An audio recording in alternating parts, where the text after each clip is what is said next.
Hi friends, ఇక్కడ question చూస్తే మనకి ఈ క్వశ్చన్ 9th క్లాస్ 173 పేజ్ లో ఉన్న క్వశ్చన్ ఆప్షన్స్ లో అసత్యం ఏది అని అంటున్నాడు. అంటే మనకి 3 సత్యాలు ఉన్నాయి, ఒక్కటి మాత్రమే రాంగ్ గా ఇచ్చాడు. ఆ రాంగ్ ఉన్నది మనకు కనిపెట్టాలి. త్రిభుజంలో అంతర్కోణాల మొత్తం 180 డిగ్రీలు అంటున్నాడు.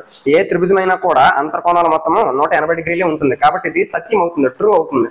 నెక్స్ట్, ఒకటి ప్రధాన మరియు సంయుక్త సంఖ్య కాదు అని అంటాడు. ఒకటి ఎప్పుడు కూడా ప్రధాన సంఖ్య ప్రైమ్ నెంబర్ అవ్వదు, అలాగే కాంపోజిట్ నెంబర్ కూడా అవ్వదు, కాబట్టి వాడు ఇచ్చింది కరెక్టే కదా, ఇది కూడా ట్రూయే. నెక్స్ట్, మూడోది సరి ప్రధాన సంఖ్య కేవలం 2, అంటే సరి ప్రధాన సంఖ్య ఈవెన్ ప్రైమ్ నెంబర్ ఒకే ఒకటి ఉంది, అది కూడా ఏంటి 2 మాత్రమే సరి ప్రధాన సంఖ్య అవుతుంది, కాబట్టి ఇది కూడా ట్రూయే.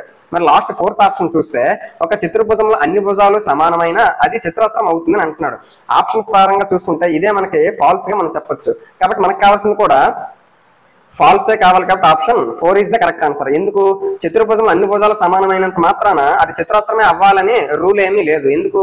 4 భుజాలు సమానంగా ఉంటే అది రాంబస్ కూడా అయ్యే సందర్భం అయితే వస్తుంది, కాబట్టి ఇది చతురస్రం అవుతుందని స్పెషల్ గా చెప్పాడు. రాంబస్ కూడా అవుతుంది, కాబట్టి మనకి దీని ప్రకారం చూస్తే అసత్యం ఏమవుతుందంటే option 4 is the correct answer.